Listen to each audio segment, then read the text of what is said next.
ಎಷ್ಟೇ ಕಷ್ಟ ಬರಲಿ, ಯಾರು ಎಷ್ಟೇ ಕೇಳಿಕೊಳ್ಳಲಿ, ಈ ವಸ್ತುಗಳನ್ನು ನಿಮ್ಮ ಕೈನಿಂದ ಯಾರಿಗೂ ಕೊಡಬೇಡಿ. ಯಾರಿಂದಲೂ ಈ ವಸ್ತುಗಳನ್ನು ಪಡೆಯಬೇಡಿ. ಅದು ದಾನದ ರೂಪದಲ್ಲಾಗಲಿ ಬೇರೆ ಯಾವುದೇ ರೂಪದಲ್ಲಾಗಲಿ ಪಡೆಯಬಾರದು. ಕೊಡಬಾರದ ವಸ್ತುಗಳು ಯಾವುವು, ಯಾವ ದಾನಗಳನ್ನು ಮಾಡಬೇಕು ಎಂದು ಈ ವಿಡಿಯೋದಲ್ಲಿ ತಿಳಿಯೋಣ. ನಮ್ಮ ಹಿಂದೂ ಶಾಸ್ತ್ರ ಸಂಪ್ರದಾಯದಲ್ಲಿ ದಾನಗಳಿಗೆ ವಿಶೇಷ ಮಹತ್ವವಿದೆ. ಕೆಲವು ವಸ್ತುಗಳನ್ನು ಪುಣ್ಯ ಸಂಪಾದನೆಗಾಗಿ ದಾನವಾಗಿ ನೀಡಿದರೆ ಪ್ರೀತಿ ಪಾತ್ರರಿಗೆ ಖುಷಿಗೋಸ್ಕರ ಉಡುಗೊರೆ ರೂಪದಲ್ಲಿ ನಾವು ಕೊಡ್ತೀವಿ. ಆದರೆ ಈ ವಸ್ತುಗಳನ್ನು ಮಾತ್ರ ಯಾವುದೇ ರೂಪದಲ್ಲಿ ಕೊಡಬಾರದೆಂದು ಶಾಸ್ತ್ರ ಹೇಳುತ್ತದೆ. ವಸ್ತ್ರದಾನ ಮಾಡಿದರೆ ಜನ್ಮ ಜನ್ಮದಲ್ಲಿಯೂ ಸಕಲ ಐಶ್ವರ್ಯಗಳು ಪ್ರಾಪ್ತಿಯಾಗುತ್ತದೆ. ಆದರೆ ನೀವು ದಾನ ಮಾಡುವ ವಸ್ತ್ರವು ಕೊಟ್ಟ ವ್ಯಕ್ತಿಯ ಉಪಯೋಗಕ್ಕೆ ಬರಬೇಕು. ಕೊಟ್ಟರೆ ಹೊಸ ವಸ್ತ್ರವನ್ನೇ ದಾನವಾಗಿ ನೀಡಬೇಕು. ನೀವು ಧರಿಸಿದ, ಬಳಸಿದ, ಹರಿದು ಹೋದ, ಧರಿಸಲು ಯೋಗ್ಯವಿಲ್ಲದ ಬಟ್ಟೆಯನ್ನು ಎಂದಿಗೂ ಯಾರಿಗೂ ದಾನದ ರೂಪದಲ್ಲಿ ಅಥವಾ ಬೇರೆ ರೂಪದಲ್ಲಿ ನೀಡಬಾರದು. ಇದರಿಂದ ಬಟ್ಟೆ ಕೊಟ್ಟ ನಿಮಗೂ ಅವರಿಗೂ ದಾರಿದ್ರ್ಯ ಹೆಚ್ಚುತ್ತದೆ. ಸ್ವಲ್ಪ ಹರಿದು ಹೋದ ಬಟ್ಟೆಗಳಾದರೆ ಅವರಿಗೆ ಮೊದಲೇ ಈ ಬಟ್ಟೆ ಈ ರೀತಿ ಇದೆ, ಬಳಸುತ್ತೀರಾ ಎಂದು ಅವರು ಒಪ್ಪಿದರೆ ಮಾತ್ರ ಕೊಡಬೇಕು. ಆಗ ಯಾವುದೇ ರೀತಿ ದೋಷ ಉಂಟಾಗುವುದಿಲ್ಲ. ಬಳಸಿದ, ಹರಿದು ಹೋದ ಬಟ್ಟೆಯನ್ನು ಎಸೆದರೂ ಪರವಾಗಿಲ್ಲ, ಆದರೆ ಯಾರಿಗೂ ನೀಡಬಾರದು. ಕಷ್ಟಗಳನ್ನು ಕೈಬೀಸಿ ಕರೆದಂತೆ ಕಷ್ಟಗಳು ಹೆಚ್ಚುತ್ತದೆ. ಪೊರಕೆಯನ್ನು ದುಡ್ಡು ಕೊಟ್ಟು ಖರೀದಿ ಮಾಡಬೇಕು. ಯಾರಿಗಾದರೂ ಕೊಟ್ಟರೆ ಹಣ ಪಡೆಯಬೇಕು. ಯಾವುದೇ ಕಾರಣಕ್ಕೂ ಪೊರಕೆಯನ್ನು ದಾನವಾಗಿ ನೀಡಬಾರದು. ಮಹಾಲಕ್ಷ್ಮಿ ಸ್ವರೂಪವಾದ ಪೊರಕೆಯನ್ನು ಯಾರಿಗಾದರೂ ದಾನವಾಗಿ ನೀಡಿದರೆ ಲಕ್ಷ್ಮಿ ಕೋಪಕ್ಕೆ ಗುರಿಯಾಗಿ ನಿಮ್ಮ ಅದೃಷ್ಟ ಬೇರೆಯವರ ಪಾಲಾಗುತ್ತದೆ. ಕುಂಕುಮವನ್ನು ದಾನ ಮಾಡುವುದರಿಂದ ಪತಿಗೆ ಆಯಸ್ಸು ಹಾಗೂ ಉನ್ನತ ಪದವಿ ಪ್ರಾಪ್ತಿಯಾಗುತ್ತದೆ. ಆಗಾಗ ಪತಿಗೆ ಆರೋಗ್ಯ ಸರಿಯಿಲ್ಲ ಎಂದಾಗ, ಗಂಡನಿಗೆ ಯಶಸ್ಸು ಕಡಿಮೆಯಾದಾಗ ಕುಂಕುಮ ದಾನವನ್ನು ಮರೆಯದೆ ಮಾಡಿ. ಕೇವಲ ಕುಂಕುಮ ಒಂದನ್ನೇ ದಾನವಾಗಿ ನೀಡಬಾರದು.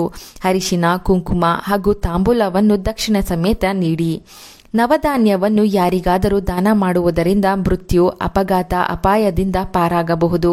ಭಯ ಭೀತಿಯಿಂದ ವಾಹನ ಚಲಾವಣೆ ಮಾಡುವವರಿದ್ದರೆ, ಮೃತ್ಯು ಭಯವಿದ್ದರೆ ನವಧಾನ್ಯಗಳನ್ನು ಮರೆಯದೆ ದಾನ ಮಾಡಿ. ಉಪ್ಪು ಹಾಗೂ ಎಣ್ಣೆಯನ್ನು ದಾನ ಮಾಡುವುದು ತುಂಬಾ ಒಳ್ಳೆಯದು. ಎಳ್ಳೆಣ್ಣೆಯನ್ನು ದಾನ ಮಾಡಿದರೆ ಗ್ರಹ ದೋಷಗಳು ದೂರವಾಗುತ್ತದೆ. ಆದರೆ ಎಲ್ಲರೂ ಉಪ್ಪು, ಎಣ್ಣೆಯನ್ನು ದಾನವಾಗಿ ಪಡೆಯುವುದಿಲ್ಲ. ಆದ ಕಾರಣ ದೇವಾಲಯಗಳಲ್ಲಿ ಅನ್ನದಾನ ಮಾಡುವ ಸಮಯದಲ್ಲಿ ಅಥವಾ ವಿಶೇಷ ದಿನಗಳಲ್ಲಿ ಕೊಡಬಹುದು. ಯಾರಿಗಾದರೂ ಮಾಟ ಮಂತ್ರ ಮಾಡಿಸಿದ್ದರೆ, ಗಂಡ ಹೆಂಡತಿ ನಡುವೆ ಮನಸ್ತಾಪ ಹೆಚ್ಚಾಗಿದ್ದರೆ, ಸಾಲಗಳು ತೀರಲು, ಸಂದೇಹ ಸಮಸ್ಯೆಗಳಿಂದ ಹೊರಬರಲು ಕೇಸರಿ ಅಥವಾ ಸಿಂಧೂರವನ್ನು ಯಾರಿಗಾದರೂ ದಾನವಾಗಿ ನೀಡಬೇಕು. ಇದರಿಂದ ಮಾಂತ್ರಿಕ ದೋಷಗಳು ನಿವಾರಣೆಯಾಗುತ್ತದೆ. ನಿತ್ಯ ದಾರಿದ್ರ್ಯ, ಹಣದ ಸಮಸ್ಯೆ ಇದ್ದರೆ ಬೆಲ್ಲದ ದಾನ ಮಾಡಬೇಕು.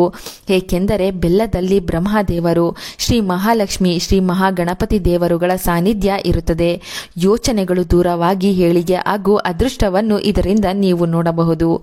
ದಾನ ಮಾಡುವ ಯಾವುದೇ ವಸ್ತುಗಳು ನಿಮ್ಮ ವಸ್ತುಗಳಾಗಿರಬೇಕು. ಬೇರೆಯವರು ನಿಮಗೆ ನೀಡಿದ ವಸ್ತುಗಳನ್ನು ದಾನದ ರೂಪದಲ್ಲಿ ಎಂದಿಗೂ ಬೇರೆಯವರಿಗೆ ನೀಡಬಾರದು.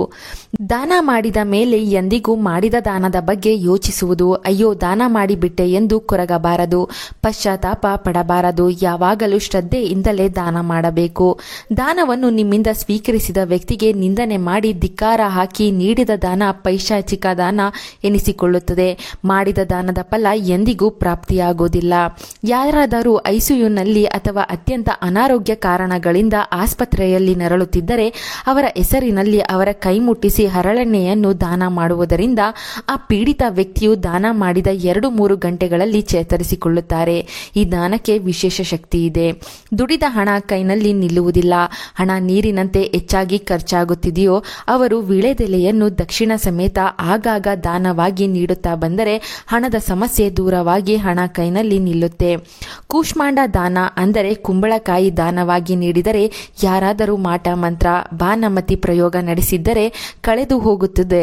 ಮಲಗಿದಾಗ ಯಾರೋ ಓಡಾಡಿದ ಹಾಗೆ, ಕತ್ತು ಹಿಸುಕಿದ ಹಾಗೆ ಆದರೆ, ಯಾವುದಾದರೂ ನೆರಳನ್ನು ನೋಡಿ ಭಯಗೊಂಡರೆ ಕೂಷ್ಮಾಂಡ ದಾನವನ್ನು ಮಾಡಬೇಕು. ಸರಿಯಾಗಿ ಊಟ ತಿಂಡಿ ಸೇರೋದಿಲ್ಲ. ಊಟವೆಂದರೆ ವಾಕರಿಕೆ ಬರುತ್ತದೆ. ಹಸಿವಾಗುತ್ತಿಲ್ಲ ಎಂದರೆ ರಾಗಿ, ಗೋಧಿ, ಭತ್ತ, ಹೆಸರುಕಾಳು ಹೀಗೆ ಯಾವುದನ್ನಾದರೂ ಒಂದು ಕೆಜಿಯಷ್ಟು ದಾನವಾಗಿ ನೀಡಬೇಕು. ಇದರಿಂದ ಮೇಲೆ ತಿಳಿಸಿದ ಸಮಸ್ಯೆ ದೂರವಾಗುತ್ತದೆ.